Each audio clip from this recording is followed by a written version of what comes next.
You are listening to the very first Pavia podcast with me, Ross. You can find me on Twitter at Pavia Ross, and today I'm joined with Paul, the COO of Pavia. Let's get into it.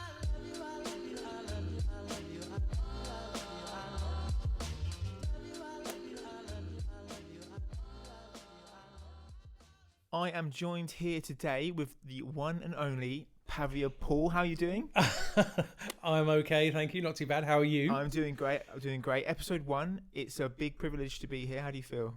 This is exciting. I mean, we've been talking about doing the podcast for some time. We have. There's a lot going on, but I'm glad we finally got here. And how are you, by the way? Welcome to the team. I'm great. Pavia Ross in the house. Indeed, I'm here. Yeah, 2 weeks in. Yep. Yeah, you haven't left yet, so that's a good sign. No, I do exist. I'm not a robot, so Good. Thank God for that. So good. yeah, Good so far? Excellent. Loving every single second of it. Fantastic. Absolutely amazing. Good man. Paul, let's get straight into it. Mm-hmm. You know, tell us a bit about yourself and where you come from to get where you are today. Okay, right. Well, I'll try and do the background story as quickly as I possibly can. I've been in and around tech most of my career. Started life as a systems engineer in the exciting world of petrochem, which I did for way too long, but I learned a lot. So I've always been involved in technology from day one. But then I kind of got tired of that because the internet was a massive thing, in case you didn't notice. So I started a digital marketing agency, which I ran for quite a period of time. So that was my first startup. So that was amazing. Learned a lot doing that. I'm sure. In some very tough periods of time during that time, but it was amazing. Learned a lot. Then I did consulting for a bunch of years in the hosting industry, which was very exciting. Did some very large projects there, which was a sort of natural evolution of me working in web. And then things got super exciting when I took a role in a gaming company. This is 7 or 8 years ago now. They were a specialist game service company. In fact, they were actually best known for live gaming events. And they'd already been acquired, and that was the point for me to join. But I wasn't interested in the live events. They had this hosting division which caught my eye. Came in to run that. Okay. A lot of it was consumer focused right now, like you know, back then selling servers to like Minecraft servers or CS:GO servers and all that kind of stuff to like, you know, clans and guilds and all this good stuff. But we actually pivoted that business, made it more B2B, and we ended up building out one of the main scaling products for the AAA industry. So the problem we basically solved was scaling games. And the infrastructure and cloud infrastructure, all that good stuff behind it. And then ultimately my division, we carved it out, we sold it again. And that was sold to Unity. So that was super exciting. So I went with the division off to Unity. We did that for a period of time. I was there for 4 years, just an amazing 4 years. I loved every minute of it. High tech growth. You'd see nothing like it. So brilliant company, learned a great deal. But can never resist the itch to get back into startup land. Absolutely. So, which is my favorite. I've learned that's my favorite place to be. And here you are. Yes. So here I am, bringing whatever I can to the Pavia project. That's amazing. So you've had a lot of different jobs, you know, within the technology sector and gaming. Mm-hmm. How do you know when it's time to make a move and make a change? I think this one did not require a crystal ball, to be honest with you. Yeah. I mean, it was pretty blatantly obvious to anybody who's paying attention that the internet and the web and everything was about to make a radical change. Blockchain's been around for a long time now. Crypto's been around for quite a while, but it's still very nascent. And but it was, let's say, you know, bubbling up and getting frothy. The word, you know, Facebook rebrand as Meta, and you know, which is, you know, a topic for another day. But I mean, there's no question that we're moving towards one of those where the stars aligned and a whole bunch of technology is going to reach maturity. For sure. And we don't all quite know what that looks like yet, but it's happening now, and this is the very sort of beginning of that. So exciting times, definitely. What do you think of when you think of the metaverse? And you know, when it comes to the metaverse, are we talking about, you know, there's going to be one big metaverse, there's going to be several different ones, they're going to be interchangeable? What's your kind of views on that? Okay, cool. That's like a 2-part question. The first one is the definition of the metaverse, and I think I am not going to define the metaverse because frankly it's not defined by anybody. The only definitions are what are in people's heads, and so it's fine to have your own perception of it. But I think to answer that question, what is the metaverse, I think really what you've got to ask is step back a bit and go, well, what is Web3? For me, that's the most important thing. And you know, the internet goes through these big milestone evolutions. Web 1 was the original internet, which was read only. We're just absorbing information. Web 2 was the read-write internet, as you well know. So all of a sudden, hey, we can publish our own stuff. We can tweet. We can put stuff on YouTube. We can write blogs. We can put our own content out there and have it exist and live on the internet. And Web 3 is building upon that, but it now brings ownership. So what blockchain brings, and my favorite definition for all this is, what would it be like if you could actually own a part of the internet, contractually own it? And that's what this next stage brings, which is super, super exciting, because there's so much that comes with that decentralization or autonomous organizations and all the good stuff. So very, very exciting. It's 100% going to happen. It's happening. It's happened. So there's no going back from this point. But this part of the journey is the exciting bit, because you get to see where it's going to go. Crazy. That's wow. Yeah. I mean, you can't really define it, can you? And it's forever growing and forever evolving. You said, is there going to be one metaverse? Yes. Yeah. I mean, let's certainly hope not. Well, no. I mean, sorry. Let me rephrase that. There will be one metaverse in terms of it's just the next evolution of the internet. But will there be one closed wall experience to rule all? I certainly hope not. You feel like diversity is quite key. 100%. I mean, imagine the internet if it only had one website. That would be a pretty depressing place to be, but it's not.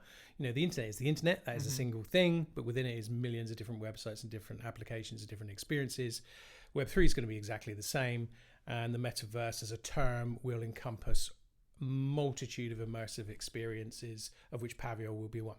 Wow. Yeah, that's how I see it. So on the topic of Pavia, we've got this, very young in its early stages. Yep. What kind of stage are you at now with the experience? Where are you kind of sitting? Gotcha. Okay. Well, it's been an exciting few months. Obviously, we've just completed the final land sale in February. So there were 3 land sales in total. As you all well know, we've sold 100,000 plots of land. That is entirely done now, which is super exciting. We've just been bowled over by the response and the enthusiasm and the excitement around the project. Just amazing. I mean, every land sale I think was sold out in less than 30 minutes, and the last one was no exception to that. And in fact, it was 13 times oversubscribed. Wow. So the appetite is really there for this project. Which is just amazing. So that's where we are in terms of that side of things. But now, of course, we're doubling down on the build. I would say in sort of game development parlance, we're in pre-production and prototyping phase right now. So a project like this is not an insignificant undertaking. Whilst we're not building like an MMO or anything like that, I wouldn't call it like that from a gaming experience, but the foundational technology is a lot like it. So first of all, we have an enormous map. Huge. I mean, 100,000's not. Yeah. I mean, it's huge. So instantly, right, we're into procedural generation of an environment and stuff like that. So that's a lot of the prototyping that's going on right now. It's obviously multiplayer.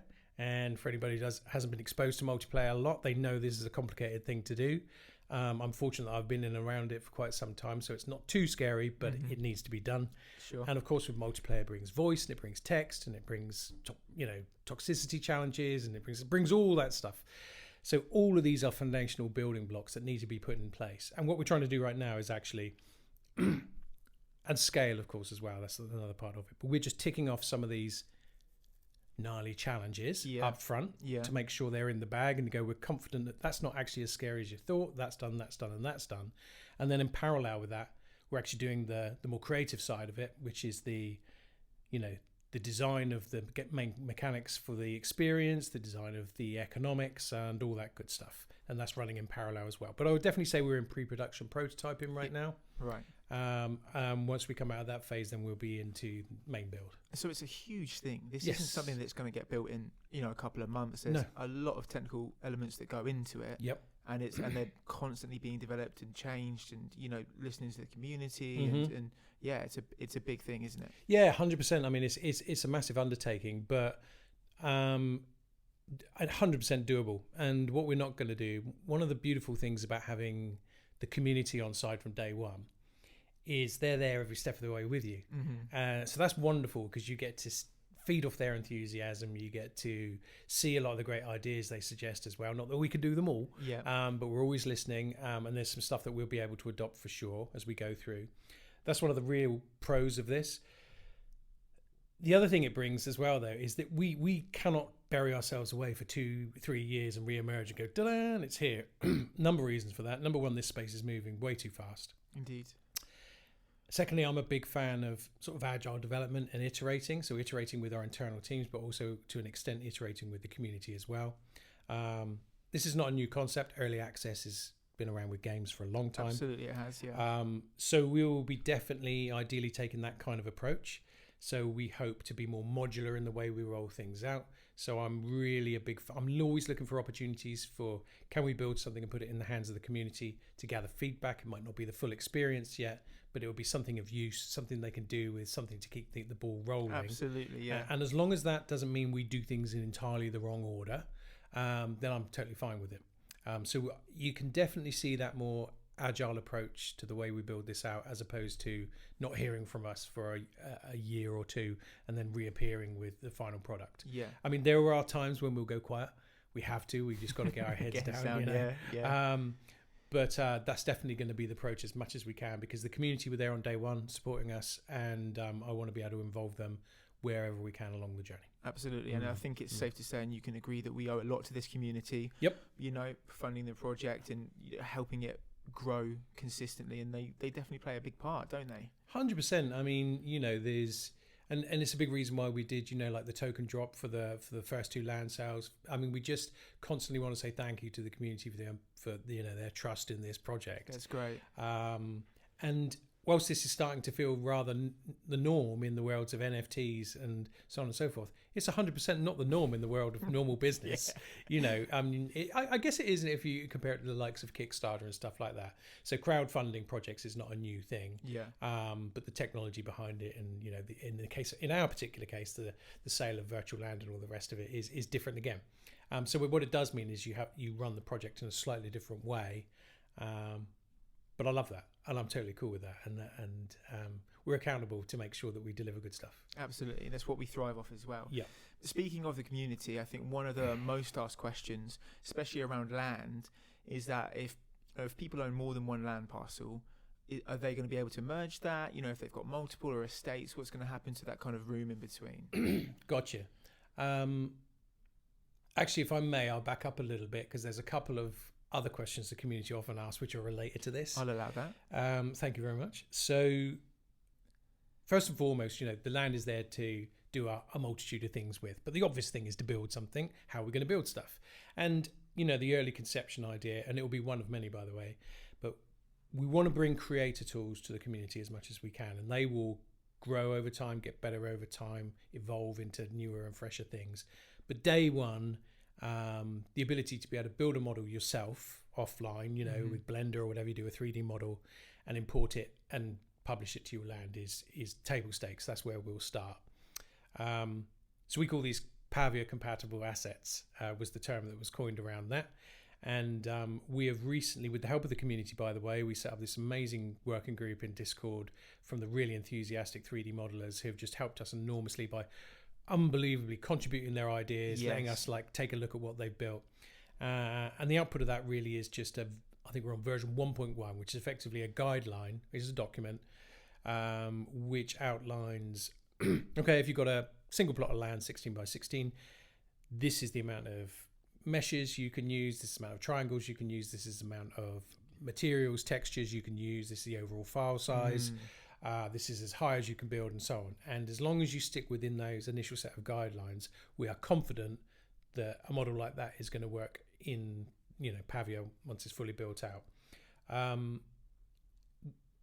They can look like they're a little constraining, but there's a whole bunch of considerations around this. First of all, once you know what you're doing and how you know how to, you know, combine meshes and combine objects and stuff like that, you can actually take some really smart looking stuff and then just adapt it to meet those guidelines, and boom, you're good to go. And there's loads of community members that have produced amazing stuff. The other thing to think about as well is this is user generated content that's going to be hosted in the cloud. So as much as we'd love fully high res, high poly, you know, beautifully baked assets, you know, you're not going to start moving like, you know, I don't know, 250 meg file around for every plot of land. It's just not going to happen, or more. So a lot of this stuff is figuring out, and we're also exploring like compression technology in the background and stuff that we can do to apply to these things as well. So anyway, the point about that I want to make is the PCA first version of the guidelines is out. If you go, there is a channel specifically in Discord for this. So if you're interested in modeling and getting ahead of the curve and creating your first pass of what you might think you want to put on your land, go to that channel in the Discord. Please the check it out. is there. Absolutely. Check it out, download it, ask questions to the group, and model around those. So that's the first thing. Now to your question though, the second question, which comes up a lot, I know, which is if you've got more than one plot of land and they're adjoining in some way, maybe it's just two plots that are adjoining together, not adjoining by the corner, by the way, but obviously by the flat edge, or maybe you've got an estate, you're fortunate to have 3x3, you know, what happens? Well, question number one, is there pathways or roads in between these plots of land? And the second one is, if there is, what happens to them if we have two adjoining plots? Right, okay. This comes up a lot. The answer I'm going to give is we don't know yet. But and we are deliberately taking our time over this. So, and there's good reason for it, by the way. We're working hard on the environment right now and procedurally generating that environment. And within that prototyping, there's a lot of potentially really exciting things that we could do. And it will be easy just to say, oh, you just adopt the land that's in between.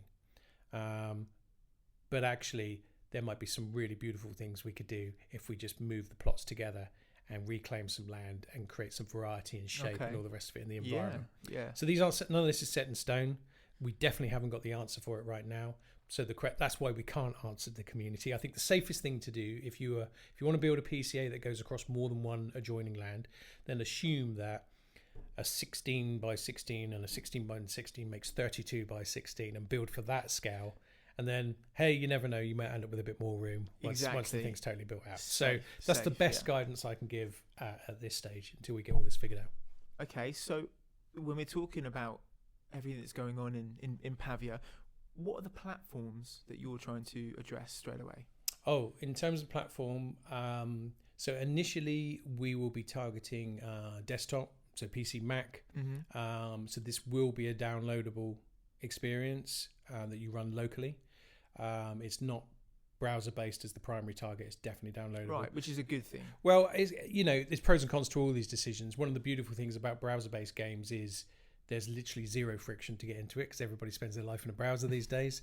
One of the big downsides of the browser is the browser just doesn't have access to the resources of your computer like a full-blown application does.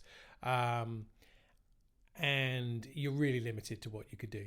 So our plan is, we're building on Unity. It will be a downloadable application that you run on PC and Mac. But it will have some companion stuff that exists in the browser. Okay. Which will be smaller, more lightweight things, but it will be a way of like helping with the social side of things of the Pavia experience, being able to share stuff with friends, that kind of thing is the plan. And in fact, we kind of already have that weirdly now already, because we have the map, and the map actually has some authorization. You can log in, you can create an account, you can add your Discord, add your Twitter. If you're a landowner, you can message into parcel messaging, and that has been used enormously as well. You can put your avatar on your land. So it's basic stuff, but the adoption of it is phenomenal. It's huge. And that's all running in the browser. So that's I guess that's an early signal that actually keeping some form of browser component to the experience is important. So I'm really, really keen to do that. Because obviously downloading the application is something you have to do. I'm 100% confident that a downloadable application will provide a much richer experience. So we're definitely going down that route. You have managed to answer a lot of questions and avoid questions, but I guess my last one is, I'm sure there's a lot of exciting stuff coming up in the following year. Anything you can tell us about?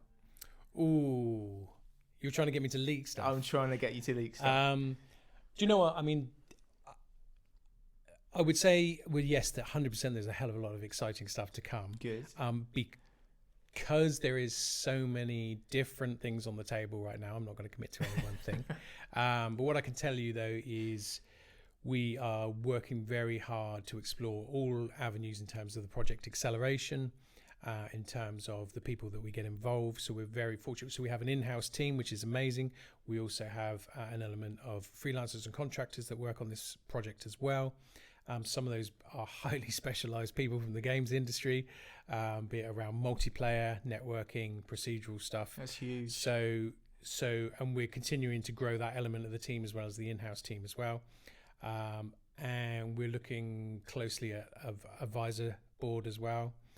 So we can have people, who ensure that we stay on track and offer their guidance and their counsel there. So that's very, very exciting. Great stability, So yeah. I mean, what we're not doing is going. We are hiring for sure, but we're not going hire. What we're doing is we're trying to stay lean where it makes sense to, and bring in the big guns where it makes sense to. It needs to. Yeah, Amazing. Yeah. So, and I'm confident that there's going to be some exciting things that come off the back of that. So it's a new project, Mm-hmm. forever growing, Mm-hmm. forever evolving, Mm-hmm. and a lot of exciting stuff to come. A lot of exciting stuff to come for sure. Amazing. Well, you heard it here first. Just to finish off with, we are going to do the Pavia 10 quick questions for Paul to answer as quick as he can. Paul, are you ready? I guess I am. Go on then. Okay, here we go. First game you ever played? That would, oh my God, I'm going to show my age here now. Well, obviously, apart from like Space Invaders on an arcade, owned game would probably be a game called Grid Runner on a Commodore. Grid Runner, okay. On a Commodore VIC-20. Okay. If anybody watching this knows what that is, I know how old you are. Amazing. Yes, but an amazing game. Something off your bucket list? Something off my bucket list. I'm passionate about music and music production. I've always loved the idea of being able to score like a film or a drama. Wow, or something like score that. to a film. Yeah, okay. yeah. What is your favourite film? Embarrassingly, I think it's probably Jerry Maguire. I don't know why. I just love it. Amazing. Okay, Garden Gnomes. Love them or hate them? That's definitely probably a hate. Strong word, hate, but yeah, I'll go there. You win the lottery tomorrow. What's the first thing you're buying? A holiday for sure. Holiday. Yeah. Brilliant. Do you believe in ghosts? No. I would say no. What type of animal do you think you're most like? What type of animal am I most like? A dog with a bone. A dog with a bone. Okay. I'm not going to read into that one too much. What actor would play you in a film about yourself? Tom Hanks. Tom Hanks. Probably. Swimming or running? I am terrible at both of those things. But I'd have to pick running, I guess. Running, perfect. And just lastly, if you could pick any superpower, what would you have?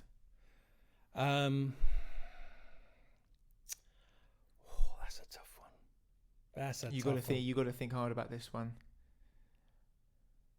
Maybe being invisible. Invisible. It would be cool. Always a safe bet. Well, Paul, thank you so much for joining me today. It has been Pavia Paul and Pavia Ross here. If you guys want to get in touch, if you guys want to leave any messages for Paul, for myself, if you've got any questions for the next podcast, please make sure to check out our Discord, our Twitter. Paul, where can everyone find you? Me on socials. On Twitter, you can find me at Paul Manuel. I've had that account for literally forever, but I haven't tweeted that much, so I'll try and do more, promise. And obviously on LinkedIn, Paul Manuel. Brilliant. And you can find me at Pavia Ross. Please make sure to follow at Pavia as well. Subscribe to us on YouTube, and we'll see you next time.